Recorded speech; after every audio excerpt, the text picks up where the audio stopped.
Lecture 5। पृष्ठ 1। व्यापार, trade. Sindhu घाटी सभ्यता में दो प्रकार का व्यापार होता था। वन, बाह्य व्यापार, एक्सटर्नल ट्रेड, अफगानिस्तान, ईरान और इराक के साथ।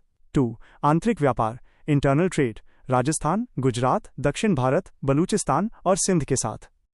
पृष्ठ 2। बाह्य व्यापार, एक्सटर्नल ट्रेड। बाह्य व्यापार में आयात और निर्यात होता था। निर्यात एक्सपोर्ट्स, नील, सीसा, कपास, ऊन और बर्तन। आयात इंपोर्ट्स, टिन, अफगानिस्तान और ईरान से, तांबा, राजस्थान से, चांदी, ईरान और अफगानिस्तान से, सीसा, ईरान और अफगानिस्तान से, सोना, अफगानिस्तान और दक्षिण भारत से, लाजवर्ड, इराक से। बाह्य व्यापार जल एवं स्थल दोनों मार्गों से होता था। सिंधु सभ्यता और मेसोपोटामिया के बीच के प्रमुख व्यापार केंद्र थे। 1, दिलमुन, बहरीन। 2, मकरान, बलूचिस्तान। पृष्ठ 3। पशुपालन, एनिमल हस्बेंड्री संशोधित।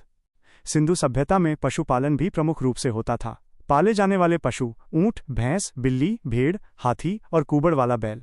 संसार में पहली बार मनुष्य ने कुत्ते को पालतू पशु बनाया था। सिंधु सभ्यता के निवासी घोड़े और सिंह शेर से परिचित नहीं थे, परंतु घोड़े के साक्ष्य सुरकोटदा और मोहनजोदड़ो से प्राप्त होते हैं। इस सभ्यता का सबसे प्रसिद्ध पशु एक सींग वाला गैंडा था। सबसे पवित्र पशु कुबड़ वाला बैल था।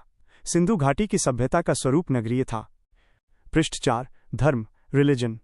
सिंधु घाटी सभ्यता का धर्म ईश्वर की प्रकृतिवादी और व्यक्तिवादी अवधारणा पर आधारित था। नोट: ईश्वर की मुख्य रूप से 3 अवधारणाएं होती हैं।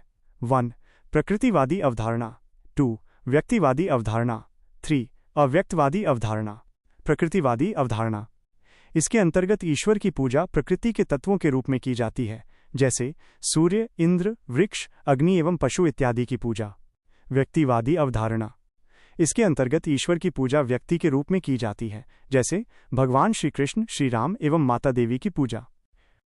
पृष्ठ 5। अव्यक्तवादी अवधारणा, फॉर्मलेसिज्म कॉन्सेप्ट।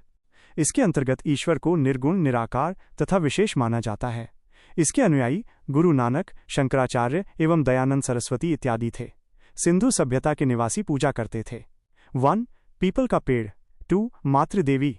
3, कुबड़ वाला बैल। 4, शिवलिंग। 5, पशुपति शिव।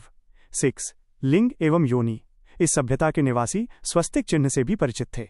मोहनजोदड़ो से एक पशुपति शिव की प्रतिमा मिली है, जहां एक चौकी पर पशुपति शिव निम्न सिंहासन पर विराजमान दिखाए गए हैं। ये पशुपति शिव योगी की मुद्रा में है और इसके 3 मुख हैं। पृष्ठ 6। नगर योजना, टाउन प्लानिंग। पशुपति शिव के दाईं ओर हाथी और बाघ की आकृति है और बाईं ओर गैंडा और भैंस की आकृति है, जबकि पैरों के पास हिरण है। इस सभ्यता से किसी मंदिर के प्रमाण नहीं मिले हैं। नगर योजना, सिंधु सभ्यता का प्रत्येक नगर 4 दीवारी से घिरा होता था और नगर का विभाजन सामान्यतः 2 भागों में था। 1, पश्चिम भाग दुर्गकृत रहता था, इसमें उच्च वर्ग के लोग रहते थे। 2, पूर्वी भाग, इसमें निम्न वर्ग के लोग रहते थे। सड़कें सीधी और चौड़ी होती थीं और समकोण पर काटती थीं। मकानों का आकार आयताकार था और मकान पक्की ईंटों से बने होते थे। पृष्ठ 7। नगर योजना एवं जल निकासी, टाउन प्लानिंग और ड्रेनेज। एक ईंट का आकार 4, 2, 1 होता था। जल निकासी प्रणाली भूमिगत थी। जल निकासी व्यवस्था के विशेष प्रमाण मोहनजोदड़ो, हड़प्पा और धोलावीरा से मिलते हैं। धोलावीरा एकमात्र नगर था जो 3 भागों में विभाजित था: उच्च, मध्यम और निम्न वर्ग। कालीबंगा से कच्ची ईंटों के साक्ष्य प्राप्त होते हैं। सिंधु सभ्यता में घरों के दरवाजे सड़क से पीछे की ओर खुलते थे, परंतु लोथल एकमात्र नगर था जिसके दरवाजे सड़कों की ओर खुलते थे। पृष्ठ 8। विज्ञान एवं प्रौद्योगिकी, साइंस एंड टेक्नोलॉजी। विज्ञान एवं प्रौद्योगिकी।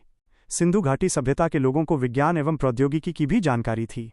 इन्हें धातुकला, मापतौल प्रणाली, गणित, वास्तुकला, मृन्मूर्तियां, मृदभांड, शिल्प और गहने बनाने की जानकारी थी।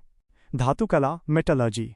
सिंधु सभ्यता के निवासी सोने, चांदी, तांबे और कांसे से परिचित थे। इस सभ्यता में कांसे का निर्माण किया जाता था। कांसे का निर्माण तांबे और टिन को मिलाकर होता था। कांसे इक्वल्स तांबा 85% जोड़ टिन 15%।